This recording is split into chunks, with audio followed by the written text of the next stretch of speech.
저가형 자동차를 만들어서 많이 보급한 다음에 소프트웨어, 즉 앱스토어 같은 것을 설치하고 여기에 자동차 앱들을 다양하게 판매하는 것을 통해 가지고 추가 수익을 애플의 앱스토어에서 구현하는 것처럼, 또는 구글이 안드로이드 앱에서 구글 플레이로 구현하는 것처럼 이런 자동차용 앱스토어에서 계속해서 수익을 지속적으로 반복적으로 창출해내는 것, 이것이 지금 테슬라가 하고 있는 두 번째 가장 중요한 전략이라고 볼 수가 있습니다.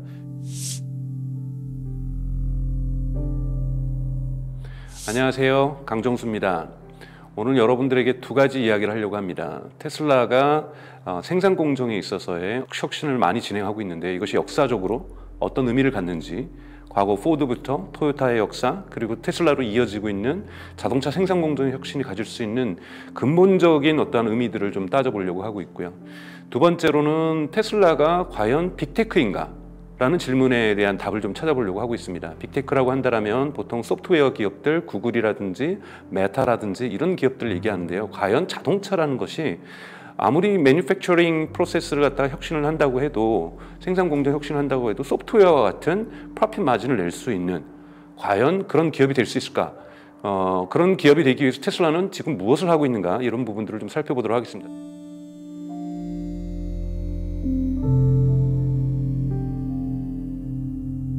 지금의 자동차 역사가 지금 한 120년 정도 되고 있는데요.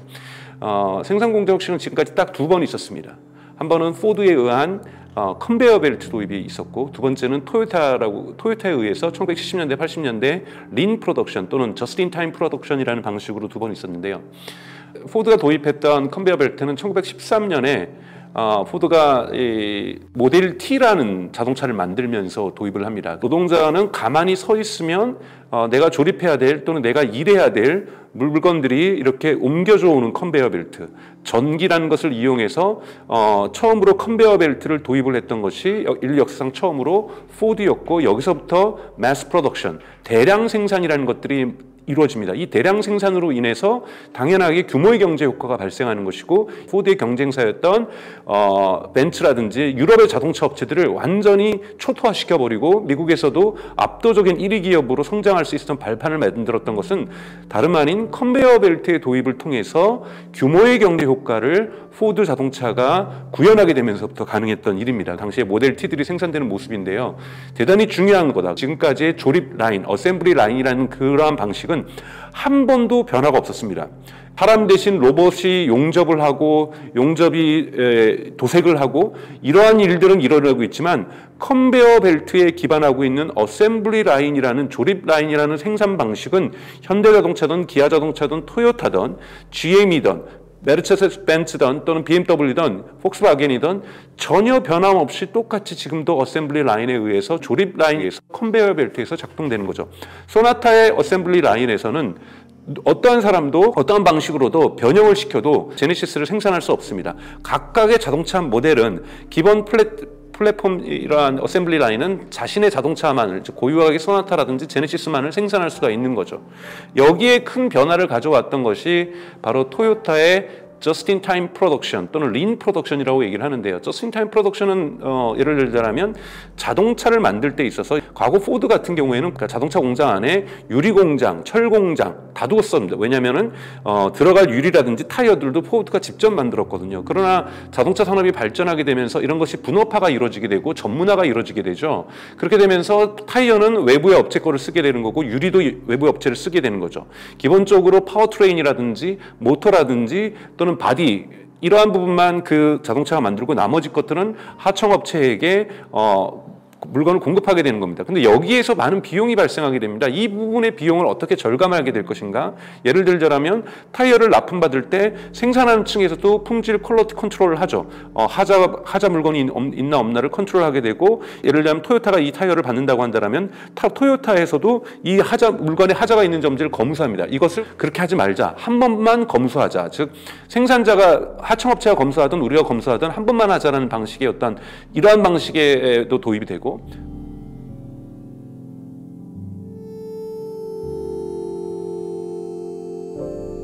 두 번째는 저스트 인 타임 프로덕션 같은 경우에는 오늘 우리가 타이어가 100개가 필요하면은 타이어를 100개만 납품을 받는 겁니다. 또는 좀 여유분을 더 가지고 102개 정도를 받는 거죠. 과거에는 어떻게 했냐면 오늘부터 시작해가지고 이번 달에 한 10,000개가 필요하면은 한 15,000개 여분까지 해가지고 배달이 됩니다. 그러면은 이 창고 보관료가 추가적으로 발생하게 되는 거죠. 이러한 이 창고 보관료가 추가적으로 발생하는 것들을 피하기 위해서 저스트인타임 프로덕션을 하면서 자동차의 생산 비용을 낮춘 거죠. 기본적으로 포드가 자동차의 생산 비용을 낮췄던 것은 매스 프로덕션을 할 수 있는 규모의 경제 효과를 얻을 수 있는 즉 컨베이어 벨트에 의해서 노동자는 단일 노동만 한다. 그래서 그 노동자의 생산성을 높여서 프로덕티비티를 높여가지고 전체적인 생산성을 높이는 방식이 컨베이어 벨트에 의한 어셈블리 라인에 의한 이러한 규모의 경제 효과에 따르면 토요타는 여기에다가 협력업체와의 관계를 재조정하면서 생산 비용을 낮춥니다. 저렴하고 고품질의 자동차로 미국과 유럽 시장을 토요타라든지 일본 기업들이 공략하게 되면서 미국 자동차 기업들이 첫 번째 큰 위기를 맞게 되죠. 이것이 바로 70년대, 80년대에 있었던 일본 자동차의 미국과 유럽 시장 공략이라는 역사적인 사건들이라고 볼 수가 있습니다. 여기에서도 생산 공정의 혁신이 뒷받침되었다.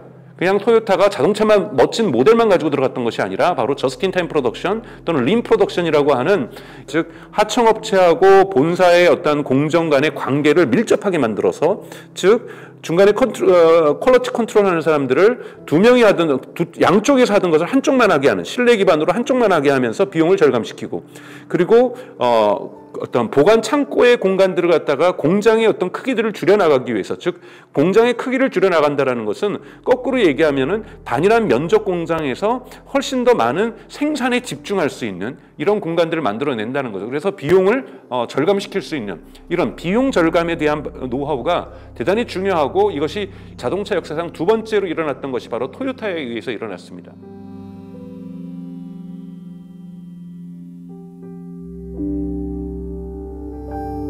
이제 세 번째 생산 공정의 혁신이 바로 이루어내고 있는 것이 바로 테슬라라는 거죠. 테슬라는 처음으로 컨베이어 벨트를 없앴습니다. 겉으로 볼 때는 테슬라도 컨베이어 벨트가 움직이고 노동자는 가만히 서 있고 거기에서 노동자는 단일 노동을 하고 있는 것 같지만 그렇지 않습니다. 사실은 밑에 보면은 지금 그림에서 보는 것 같은 것처럼 그러니까 오토메이티드 가이드 베이클이라고 하는데 자율주행 로봇이 물건을 나르는 겁니다. 근데 AGV에서 작업이 끝나면 이 AGV가 이동을 하면서 옆 사람으로 이동을 하면은 바로 또 옆에 있었던 것이 다시 그 사람에게 와서 동일한 작업을 하게 되는 즉 노동자는 동일 노동을 한다는 부분에서는 똑같지만은 컨베이어 벨트가 아니라 로봇으로 움직여진다는 거죠. 다 분절되어 있는. 자 여기에서의 장점은 뭡니까 여러분?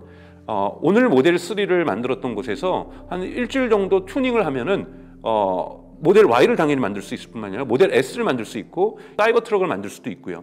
컨베이어 벨트는 전체가 하나로 연결되어 있다라면 AGV 같은 경우는 다 분절되어 있기 때문에 여기에서 일하는 로봇의 개수, 노동자 인원수를 조정할 수가 있습니다. 이런 부분에서 생산 공정의 혁신들이 일어나는 거고 올해 있었던 이 인베스터 데이 때 테슬라가 앞으로 이러한 어셈블리 라인의 혁신을 통해서 이거를 언박스드 어셈블리 프로세스라고 그들은 부르고 있는데요. 이 어셈블리 라인의 혁신과 방법론의 변화를 통해 가지고 전체 생산 비용을 최대 50%까지 절감하겠다. 생산 비용을 이렇게 절감할 수 있다는 것은 컨베이어 벨트가 아닌 AGV로 구성되어 있는 새로운 프로덕션 프로세스 또는 매뉴팩처링 프로세스를 테슬라가 구현했기 때문에 가능한 겁니다. 이것이 테슬라가 가지고 있는 대단히 큰 장점이라고 볼 수가 있는 거고 테슬라의 인베스터 데이 때 나왔던 그림들인데요. 왼쪽에서 화면에서 보이는 것처럼 4명이 일하고 있다면 더욱더 작은 화면에서 동일한 일들을 작업을 할 수가 있고 예를 들면 전체 저 차체가 가야지만이 저 4명이 일을 할 수 있다면 그 중에 일부만 가서 4명이 어차피 4명은 저 일부의 영역에서만 일을 하기 때문에 하게 되는 거고 이것의 어떤 조립의 순서를 바꿔내는 겁니다. 이렇게 조립의 순서를 바꿔낼 수 있는 것, 컨피그레이션을 할 수 있는 것, 최적화시켜낼 수 있는 것 그리고 이것에 대한 끊임없는 연구를 하면서 최적화의 어떤 시도들을 해내갈 수 있는 것이 바로 분절되어 있기 때문에 전체 생산 어셈블리 라인이 하나로 통으로 있는 컨베이어 벨트가 아니라 AGV라고 하는 무인 운반 차량에 의해서 분절되어 있기 때문에 이러한 테슬라의 프로덕션 프로세스의 혁신이 가능한 겁니다.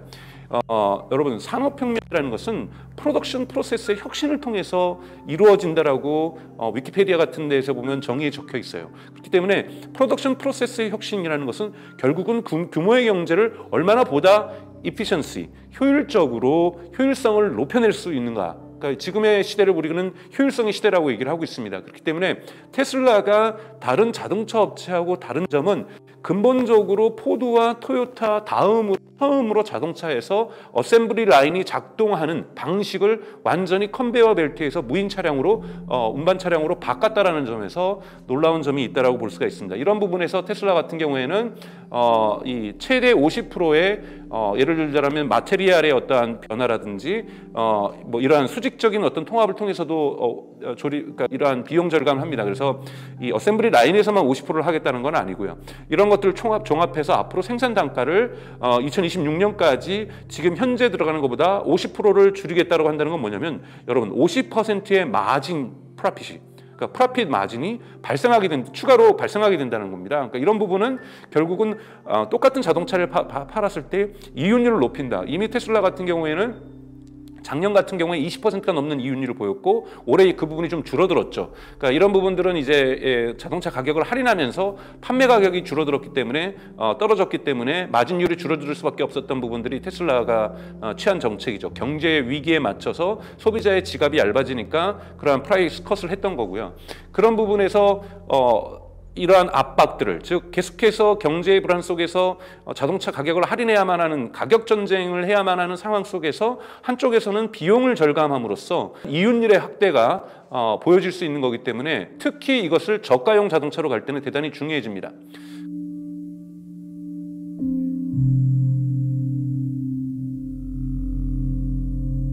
자, 그럼 두 번째 질문이었던 테슬라는 과연 빅테크 기업인가? 빅테크 기업이라는 것은 우리가 구글을 예를 들 수가 있고 메타를 들 수가 있는 거죠. 여러분 구글의 프로핏 마진은 50%입니다.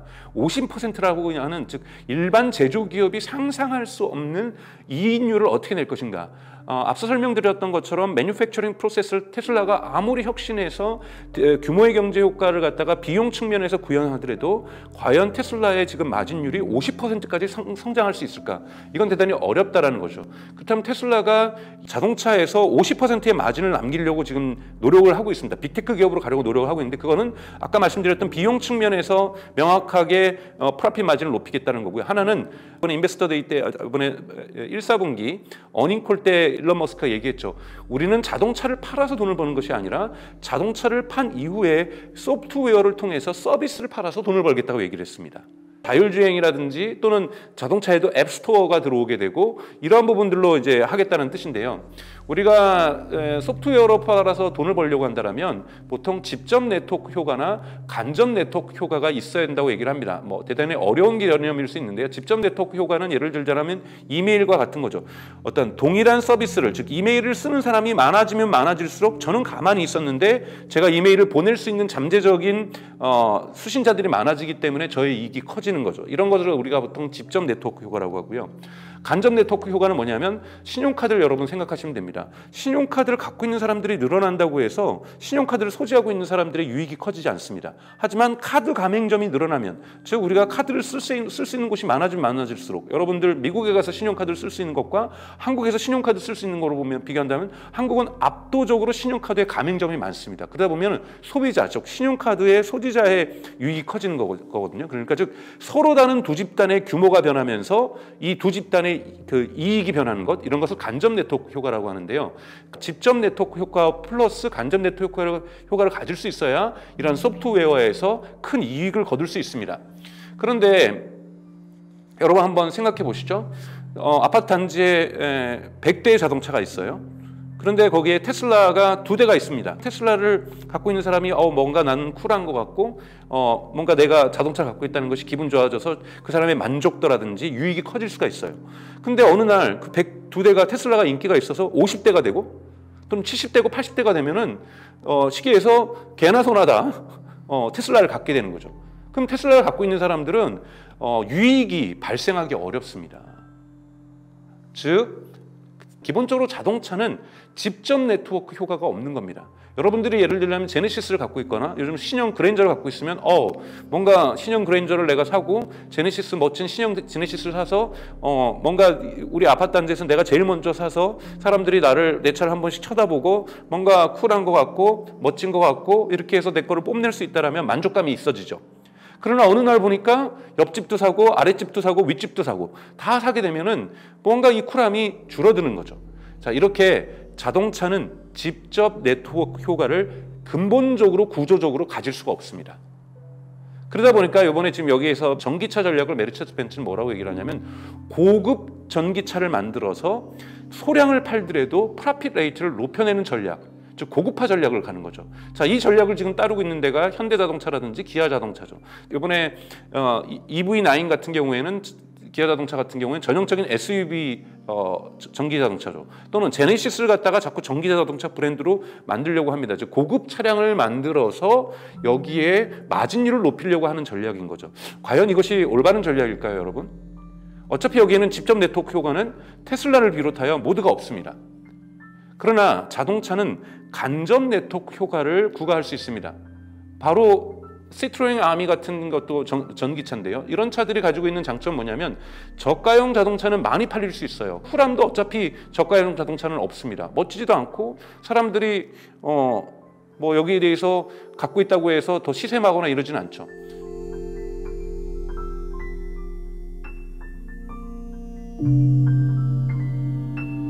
저희 어머니도 아이폰을 갖고 계세요. 저희 어머니가 갖고 있는 아이폰은 두 가지 기능밖에 없습니다. 사실은 카카오톡하고 유튜브 두 가지 기능밖에 없어요. 그러나 저도 똑같은 아이폰을 가지고 있습니다. 그러나 제가 쓰는 아이폰은 저희 어머니보다 훨씬 더 많은 앱들을 제가 사용하고 있죠. 저는 더 유익하게 아이폰을 쓰고 있다고 생각해요. 그러나 제가 제 대학생인 조카의 아이폰을 보면은 저보다도 훨씬 더 아이폰을 알차게 더 값지게 쓰고 있어요. 동일한 하드웨어지만 여기에 어떤 소프트웨어를 쓰는가에 따라서 그러니까 유저 익스피리언스가 기본적으로 다르고요. 그리고 여기에서 느끼는 유저의 만족감도 다릅니다. 동일한 디바이스가 어떤 소프트웨어가 많이 깔리냐에 따라서 느낌이 다를 수가 있다는 거죠. 유익이 다를 수 있다는 거죠. 이런 것은 간접 네트워크 효과라고 할 수 있어요. 간접 네트워크 효과는 뭐냐면 여기서 앱스토어에 있는 앱들이 많아지면 많아질수록 이 앱을 만드는 사람들의 유익이 커지는 것이 아니라 이 디바이스를 갖고 있는 사람들의 유익이 커집니다. 그리고 디바이스를 갖고 있는 아이폰을 갖고 있는 사람이 많아지면 많아질수록 앱스토어에 앱을 공급하는 사람들 입장에서는 잠재적인 고객이 많아지기 때문에 유익이 커지는 거죠. 이렇게 서로 간의 유익이 커지는 것 간접 네트워크 효과라고 할 수 있죠. 자, 간접 네트워크 효과를 가기 위해서는 디바이스를 우선 무진장 깔아야 됩니다.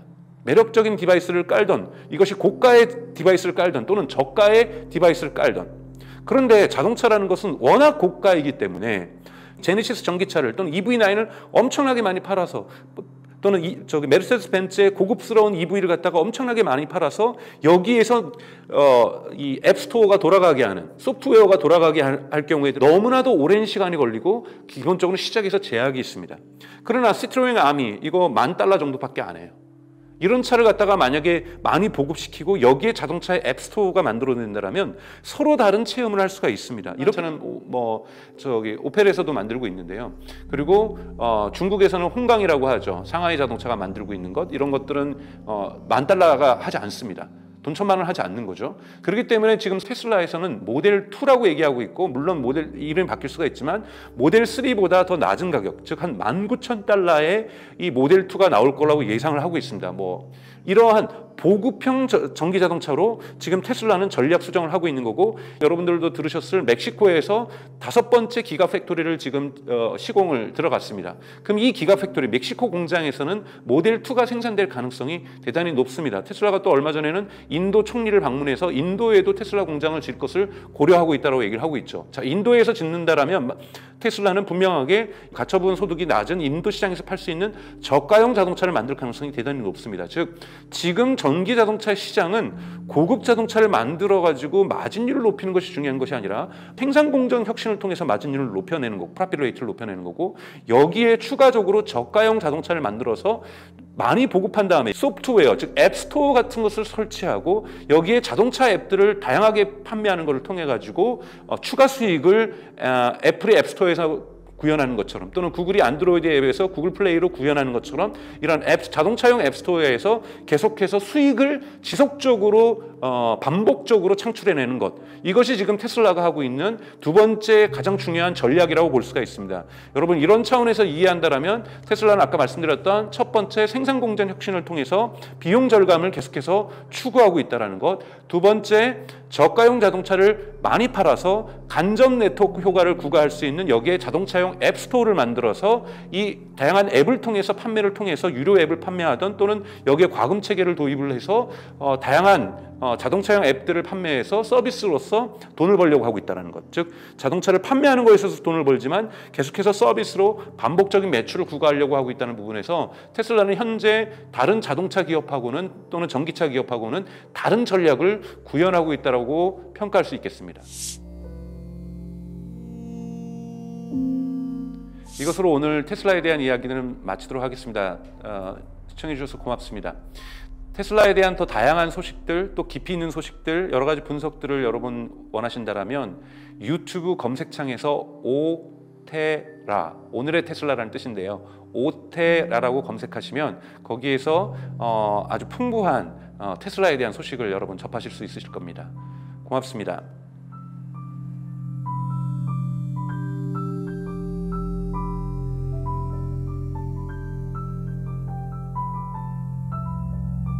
thank you